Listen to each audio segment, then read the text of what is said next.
Şoförler ne olur? Andan o şoförler Yok. Akça bölüp belgisiler anda. Toyturlar bu degan sayasat. Yok.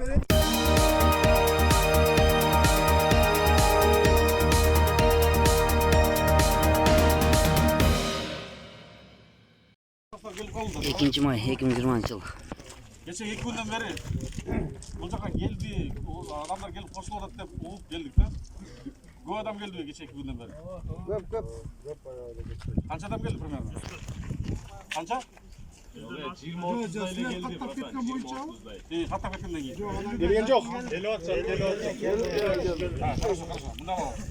Азыр мына атайын ушул маселе боюнча жанагы толук чечкенге Москвадан элчиликтен Эдуард Мушкаевич өзү келди. Москвадагы биздин элчиликтеги консул. Анан экен жергиликтүү бийликтер дагы атайын келип ошо биз менен сүйлөшөйүн деп келиптир. Бу жакта райондун акиминин орун басары, заместитель главы Солнечного городского округа, тоже заместитель главы Солнечного городского округа. Анан Сергей Анатольевич, замначальник полиции дагы келет азыр. Жергиликтүү бийликтер.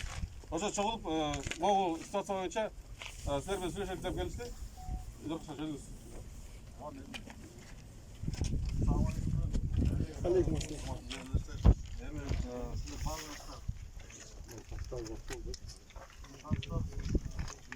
Қазақ тараптан доп берген. Бирок бизге каршы пока организованный колонна болуп автобуска отурусуп. Каттыраак сүйлөп коесузбу экен. Алып берип жатат булар. Ошол себептен значит Бишкектен бизге түшкөн поручение боюнча атайын келдим. Поименный список. Именно кете турган, кетем деген адамдардын списогун түзүп туруп, анткени именно ошончо автобус жака келет да. Башка лишний орундар болбойт. Кетпегендер жата береби машинасы? Так, стоп. Неме кылалы? Давайте мындай получили, анткени убакыт аз. Убакыт 50 күндөн бери достаточно. Казактын бир официальный сайтында только автобус менен деген жок. Өзүңөрдүн мафияңар болуп жатат. Айтын. Биринчи категория азыр бир-бирден мен азыр деме чакырып чыгам. Кетем деген адамдар ятра по списку будут отвечать. Элде эки жат кылбайлы бир чечпейсиңер бар. Байке сиз азыр нердечи? Биз кетели. Шоферлор не болот? Андан могу шоферлорго Жок. акча бөлүп белгисиздер анда. Тойтурлар бул деген саясат. Жок. Силер ушунчалык тыйын болдуңар, макул. Эмне болдуңар? Эгер ушунчалык эл истесеңер, давайте мындай кылабыз. Силер бизге зеленый жолду ачып бергиле водительдерге. А силер барып туруп ошо автобустар менен Москва, Питирдегилерди алып келгиле. Анда кыйналып атат. Биз ошол жактан келдик. Сиз бул жерге условия койбоңуз азыр. Эгер азыр ушундай болчу болсо, жок. Бул деген казак тараптын талабы. Ана ошо официально Казактар, казактарда эч кандай көйүрүлбөзүн деген сөз жок экен. Бүт өз үстүндүкүнөн чыгып. Бул деген жалган маалымат. Жалган эмес. Жалган маалымат. Границада айтып атпайбы программада. Силердики сүйлөшүп атат, биз добровольно ачып беребиз. Ошон үчүн айтып атпаймынбы? Автобус качан чыгат? Именно азыр мен кечегине сөз болсо. Талака кечегиде бөтөн элди дан уруштуруп коесуздар азыр. Эркекче. Кандай? Абдулла жетпей тургандарга урушуп кетет экен. Ушуну элим Абдуллаев анча болот.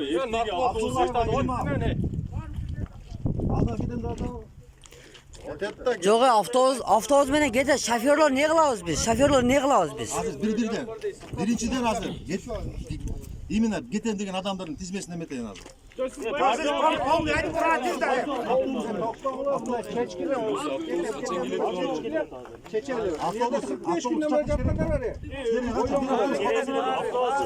Автобус Aka birinchi avtobus ne bo'ladi? Andan keyin водительlar ne bo'ladi? Aytib taqlamaysiz. Qanday men aytib qo'yaman. Yo'q, hemen ne alsasın? Yok, hemen bazara olap koyarsın. Sen uyat olatasın. Oruz tarafın aldına uyat. Biz emes sizler uyat bolgasыңар ушуларга. Desem uyat olsun. Mayıpta bakıyor ötesi olan kırgızlar. Adam alıp kete albagandan keyin. Bunlar da asfalt aytып Uyat bol ortasına depe, sizler uyat bol ortasına. Yok, bırak, tak. Emin ol, ben sana bir joy atpayım. Давайте по очереди. Списокчу мерде келген алда көп список жазылып кайра түш керек алда список. Ошол очередно, поочередно. Мен бүт барын азыр тактап алайын. Потом дальше будем разговаривать. Байке, рұқсат мı? Сұрау берсе ол. Ошол автобусқа тақтағандан автобус қачан келет? Ошоны айтпайсыздар. Азыр айтат, Конкретно айта аласыңар. Могу уақытта келет. Буйрса эртең кечке чейин келип калыш керек көбү. Андан keyin başka muhabbet aytib qo'yasiz. Водительler ne olur? Сразу birinchi. Andan keyin kete turganda birinchi aytib qo'yaman, alda список o'qisangiz. Водитель боюнча маалымат пока жок. Казактардан Ошону мойнда айтып коюңуз. Эгер болмосо водительдер каласыңар, могу менен кетсеңер кетип калгыла деп ошону айтпайсыз башкалар. ошон үчүн айтып атпайбы? А дегенде давайте мына кетем деп, именно автобустан кетем деген адамдар сразу айтып калачы мага. Анан ошол эгер калсаңар машинаңарды стоянкага коебузчу, мондай. Ошол жетебиз деп атпаймынбы? Ошол биринчи айтып Ошол жетебиз деп атпаймынбы? Жок. Биринчи айтып ошондон баштап. Жок, биринчи азыр эметелик. Кетем деген адамдар азыр. Я каждого отмечу. Жок. Кетем дегенде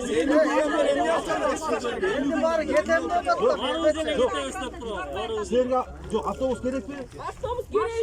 Байке, эки адам nerede adamını ekiye böyle uruşturup bağlansınlar, gel alça.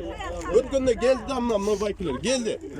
Mınalar men turağı, uruş keten dedi, ketem ketmeyim degenler, vacitlilermen ketem degen pasajırlar uruş keten dedi. Эми мындай болсо. Nerede ona yeciler, taksisi taşlap ketip kaldı, ona yeciler, köşede kaldı. Жок, мисалы.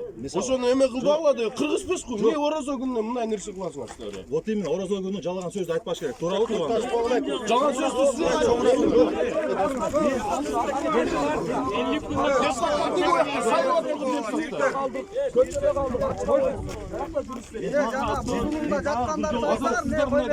Мен дагы бир жолу кайталап коюм. Avtobus kesilgeni kecha oqsoqol ilagandan keyin эле kesildi. 50 kun ishga ko'tarilish bo'lgan yo'q. O yoqda hech kim harakat qilgan yo'q 50 kun ishga.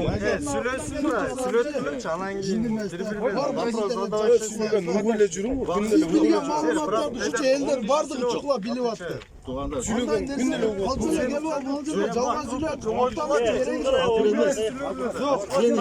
Эми мени калпычы кылбачы. Жок, ораза убагында. Мында болуп атпайбы? Бул жерде мигранттар болуп атты. Ошонча бир айлап, жылдап иштеп машина алды. Бул транзит номерге чыкты. Ошотто эч жерде жок. Бул жерге таштап келсе, бул болду утил. Ошонча мээнет кылып, бала чакасын ошол жака таштап, ушул жерде жүргөн адамдар машинесин мээнетин таштап кетеби? Бул жагында карагылады. Аны бар түшүнүктүү. А бул жерде азыр машинаны таштап кетсе, ошонча 50 күндөн бери жаткандар кандай болот? Эми силерди эмне алдап туруп, хорошо, эми дагы күткүлө машинамен чыгасың деп айтайынбы мен? Кандай маалымат жок болсо? Бирок о трал менен автобус уруштур. Жакшы, ал жака маалымат жеткиликтүү. Ошончо Тралды айтпакчы, трал. жок, трал жөнүндө эч кандай тоскоолчулук жок.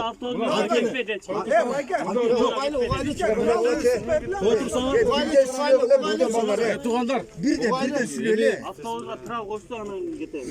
Бирден сүйлөлө. Силерде да бук бар да. Толтура турабы? Силер үйдө жатпасыңар да, эмнеде бүктөр бир машинада 5ден 6ден жатса. Качан келдиң? Келген о 16 марттан бери. Рұқсатпы, сүйлесе ол. Байке, мындай болду да, өткөндө бул байке келди. Сүйлө алайынчы, я, сүйлө алайынчы. Байке келди. Было видно, отойдите немного. А то сейчас так столпить. Араңардан 2 киши кече больницага кетти. Оору чыкты. Тура бириктен сураган. Азыр байке, аяка буруп. Бириктен сурагалар. Ошон үчүн Бир ишаретиң, бир биринен кененек туруңлар айlanаңдар. Өзүңөр десеңер, өзүңөр коросоңор. Доказательство барбы ошол адамга? Больницага кеткен доказательство барбы? Мына шериктери чыгат да мына жерде мемене келген. Өзүнүн тынчтыгын сактап. Бере сорутка. Артты көздөй. Orkarak Ne tartı otam değil. Tartı otam. Birden söylesin. Falan hızlı açtım.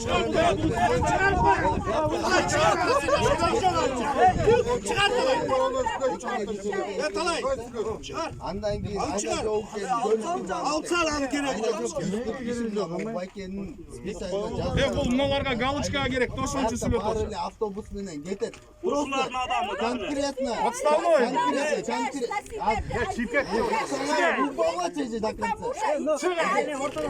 Başkan Şirakile başkan.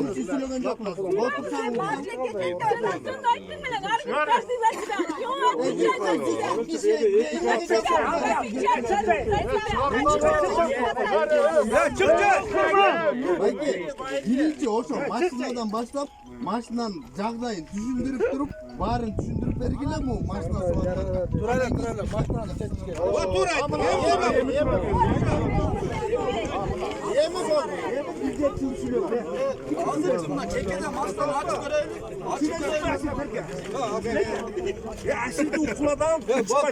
Туғандар, маған құлақ салып тұрыңа. Мына мен азыр ашығын эле айтамын. Бұларды жаман, біз жаман демеймін. Ашық бетін айтамын, жаман көріп көгілі. Азыр кечириңиз. Келиңер туралычы, келиңер. Елін естезеңер, ойлозоңар. Сілер бұл жердеге тибейлі, бұл жердегілерді машинасымен қойып жібергіле. Қиналып атқан қырғызстарды алып келгіле. Балдарымен, жаш балдарымен кел албай атат. Біз өзімізбен көрдік, алып кел албадық. Машина ұстап атқан жоқ.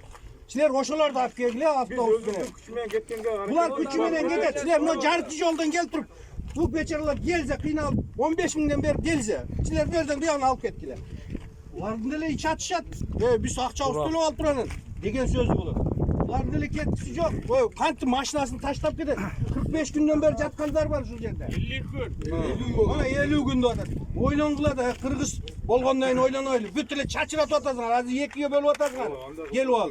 Olmaydı. Bular karapayım el. Sizlerdikinde çoğdorda emez, bizim çoğdorda. Gözün çömtегі дойлағандардан емес бұлар. Қара медетімен іштеп тағып келіп отқан машиналар şu. Балам бағамын, ата-енем бағамын деген. Тура аке. Ойланыш керек. Елді бөлбегіле. Сұраныч менден үшіл. Қарапайым елді ойлағыла. Же бүтті біздің чоңдор. Қаралекін кейбі. Саты бүтті бары. Бол дейміз. Майкы değiller жатат.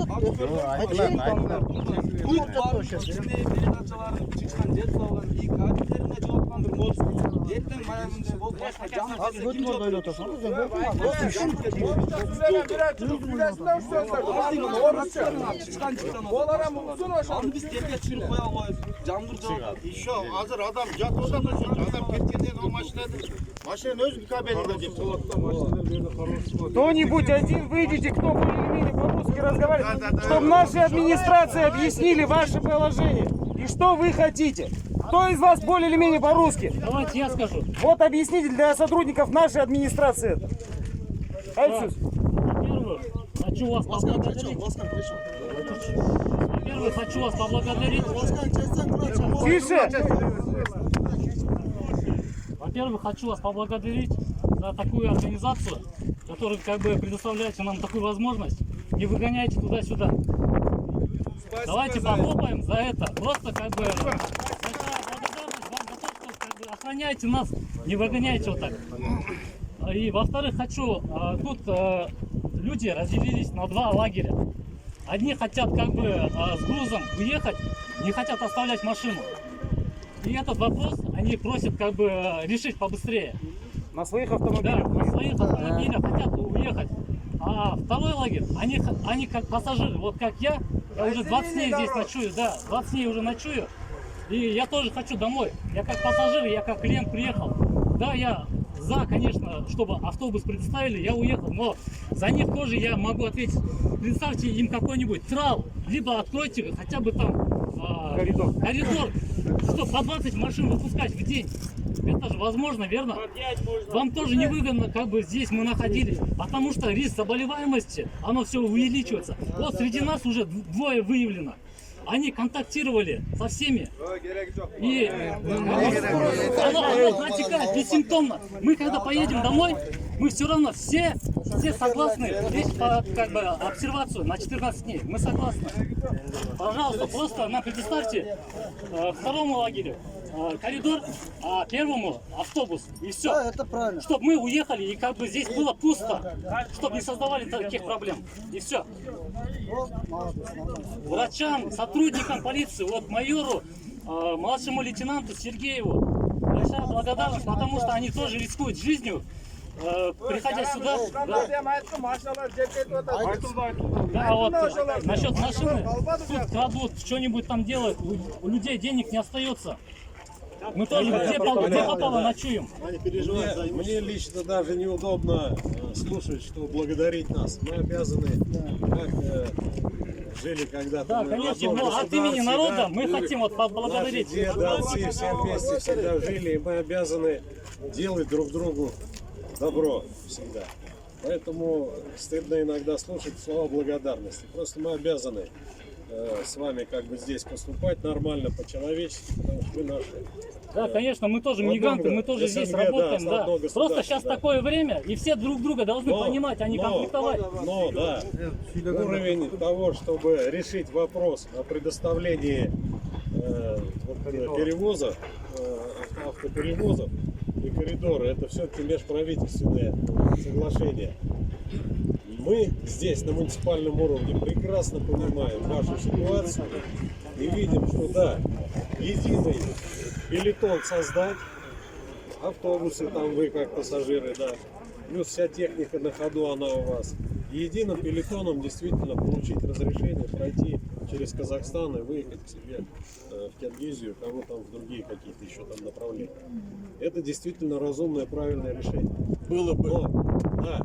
Но пока его не удается, мы на муниципальном уровне это не сможем решить. Мы за то, чтобы, допустим, если есть возможность на сегодня автобусы вот представить и забрать пассажиров, то мы здесь с собственником будем говорить вот этой площадки. Мы готовы там поставить еще какие-то видеонаблюдения, обеспечить безопасность. Совместно с РУВД здесь находиться, чтобы не было никаких там таких вот напряжений не создавалось. Значит, невозможно, да, предоставить по 20 машин коридор. Да, не наши. Но я знаю точно, что трехмесячный, как нам уже и говорят эпидемиологи, да, трехмесячный период у каждой эпидемии. 1,5 месяца уже вы здесь, да? Ну, 1,5 месяца максимум все-таки, наверное, будем считать, что и затихать начнет, откроются границы. Если вот этот вариант, часть уезжает на автобусах, а часть кто-то остается, потому что техника дорогая, и в принципе будет как бы под контролем она, если там 200 человек, если человек 30 остается, то пусть они как раз и контролируют. Но я вот уверен, как представитель администрации, что через 1,5 месяца все-таки движение пойдет. И тогда вы все уедете, все машины. Здесь большинство 70%, дело в том, что это второй лагерь, который хотят с грузом уехать. Официального казахстанского вот, нету, да, что только на автобусах. Это наше правительство мутит с видом. Они денег так не заработают. Если в ближайшее те же время вот эти как бы деньги, не решится которые за этот автобусы, вопрос, они могли иммигрантам отдать, действительно. А нас просто пропустить. В этом случае наш МИД и правительство не зарабатывают. Им для халтуры вот это надо. Почему вот наш МИД не заставите, чтобы нас вывезли? Вы же можете им условия поставить. Да, я тебе скажу. Так же, что еще говорить? Почему ты Не голословно обвиняешь ни в чем, как бы... так. Это все знают. Нам лучше выгодно вас вместе Про отправить. вас говорят, вы внештатник кто-то. Когда права, обязанности догонят, вы внештатник, гражданин России. А когда, мутите, вы официальный становитесь. Когда я мучу? Я не говорю мучу. Когда разговариваете, управляете, вы вообще права не имеете здесь находиться, оказывается. Не официально, вот с Москвы сказали, что со штаба. Какой? Кто сказал? Вот, А его первый раз видел. То, что невыгодно. Водитель артынан келді тоқтап бардығы водительдер шығып ютубтан онан Bir-iki şakart kağıt kolla мәселе болса азыр келіп отыр белді екіге бөліп өткөрдің галочкаңарға 2 машина шығарасыңар 3 автобус и все здесь люди по-прежнему останутся Хотя самый нужно 50 метров здесь торчит. Дайте мне минуту сказать, пожалуйста. Ребят, во-первых, вы на территории Российской Федерации, у нас закон близко не приближаться. Мы вас уже неоднократно просим. Отойдите, во-первых, пожалуйста. Давайте, поднимайте. Все на эмоции, все на эмоции. Вы 1,5 месяца в такой сложной ситуации. Мы уже 2 месяца. У нас помимо того, что мы можем с вами вопрос помочь решить, у нас уже... Тише! Зулесские жители болеют, да, Акбулак позавчера закрыли полностью на выезд. Дело не шуточное. Первое. Вот сейчас вопрос у нас номер 1. Дали добро пока на автобусы. Давайте вот эта группа сейчас определится. Чего ругаться-то стоять? Люди работают, они бьются. Мы сейчас общую, прежде чем к вам сюда приехали, общую позицию выработали. Мы тоже считаем, что это справедливо. Надо коридор дать людям и выехать отсюда. И надеемся, что к 9 мая что-нибудь может быть сдвинется. Давайте сейчас решать по факту поступления проблемы. Есть вот автобусы, которые, чем быстрее список сформируется, эту группу людей отправим. Вас меньше здесь будет. Потом еще придется 2 месяца ждать, да? Вчера было меньше, сегодня уже больше, завтра будет еще больше. Мы понимаете? понимаем, вы поймите, это не наши полномочия открыть границу в Казахстан. Мы вас выпустим, они же вас не пускают. Они вот сейчас договорились, хотя бы автобусы сначала. Это первый шаг будет. Вы же тоже не молчите, вы же в интернет пишете, звоните, правильно? Секунду. 5 минут перезвоню. Вот, понимаете, давайте вот эту проблему решим. Вот я хожу уже 2 месяца вот так вот. Вы живете в машинах, мы примерно в одинаковых, да, как бы условиях. Мы не броемся, вот, блин. Что, нормально, что ли? Ненормально, блин. Нету времени, потому что ночью, потому что работаем. Давайте решим одну проблему сейчас. И дальше отойдите с консулом вдвоем, втроем, поговорите спокойненько. Что кричать-то? Потом доведите. Есть же у вас взрослые, авторитетные люди уже здесь определились, наверное, правильно? Отойдите вдвоем. Они говорили, они говорят, их угрожают. Кому угрожают? Потом заставлять будет просить прощения, кто будет громко говорить. Вот. Кто так говорит? Говорят так. Да ладно, все мы люди, все мы на эмоциях. Мы вот тоже между собой ругаемся иногда. Потом садимся, спокойно разбираемся. Давайте, пожалуйста, решать это уже. Есть возможность. С автобусами не упустим. А говорю, кто вот перевозчики, ребята, постарше. Отойдите спокойненько, поговорите, договоритесь, контрольную точку. Завтра, послезавтра, пусть позвонит вам ваше руководство, представительство. Но кричать толку-то и они сейчас на эмоциях, и вы на эмоциях. В любом случае правильно. В данный момент необходимо женщин выпустить, так ведь? Женщин, стариков в возрасте. В любом случае придется эту группу отправить. Пару автобусов придется отправить. Так что эту проблему это изначально надо сейчас в данный момент решить. Не надо женщин, у вас есть беременные женщины, так ведь? Давайте вот этот вопрос. Кто шал, кто старый, давайте вот с ними вопрос закроем. Нет, пусть на обществу скажут, когда все стоят. Вот здесь. А в любом случае не забуду. Наша администрация также будет находиться. Нет, наша администрация также будет находиться. Так ведь? Область знает про вас. В любом случае, ежедневно сюда будут люди прибывать. Здесь как было много народу, так и будет. В любом случае будут прибывать. Вы сами это все видите.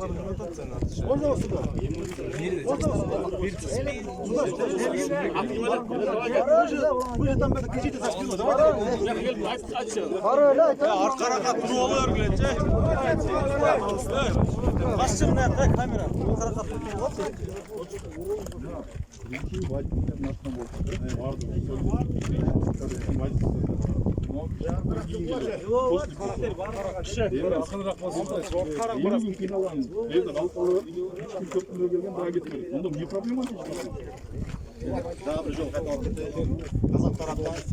Ана ошол официально казак тараптан только автобустардан бир сайт андал Казахстан апергилечи только автобус. Көрсөткөнчү бир документчи бир автобус деп атам. Ана ошол. Мен турам го. Жок, сен турган менен оно Казахстан официальный бир медиасынан көрсөтпөйсүңөр. Бул болгону МИД менен өкмөттүн. Я официальный человек здесь. Можете, пожалуйста, ушел мен айтып аткан сөздү таркатып койгула. Жок, эмнеге таркатабыз? Я вам говорю, железно.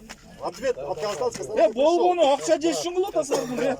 Жок. Мына жерде кыйналган эл 50 күндөн бери бири-биринен 100 сом 200 сом карызсап жүрөт. Карыз болуп кетти. Эмне кыласың мен? Болгону акча деген бул. Кечирим суратабыз деп атат. Атыңыз ким? Эмне кыласың? Атыңыз ким? Айтып коюңузчу. Жамшит деп қоярың болды. Ақша жеп отасыңар болды. Ошол 4 жыл мына автобусқа кеткен ақшаларды бербейсіңер мына жақта жатқан елгечи. Қайсы ақшаны? Мына бөлінді деген ақшаны. Автобусқа бөлінген, мигрантқа бөлінген ақшаға автобус алып кете беріп жатасыңар. Тура? Я еще раз говорю, что это не имеет отношения. Я сейчас приехал сюда решать чисто по вывозу здесь и соли леска. Все. А что не решаешь тогда? Вот водители стоят. Ты из-за водителей приехал? Вот я приехал из-за граждан. Ничего ты не решаешь сейчас. Отправил два автобуса. И тебя с конца... Что, водители не гражданин, что ли? Водитель не Я гражданин. еще раз говорю. Ответ казахстанской стороны. Один пришел. Это вы так говорите. Біздің мамлекеттің сайты менен неме? Біздің кыргыз бийлиги менен эле мит сүйлөп атат. Я еще раз говорю. Бир Казахстанның бир официальный немесин таап бергилечи. Только автобуса деген. Неге чыкпайт? Это дипломатическая переписка. Өзүнүн немесине айтылыш керек. Я еще раз говорю. Сен сүйлөгөн бардык эле закон эмес да, туурабы? Сен өтө Я эле еще раз говорю, я как официальный представитель здесь заявляю, и может запись.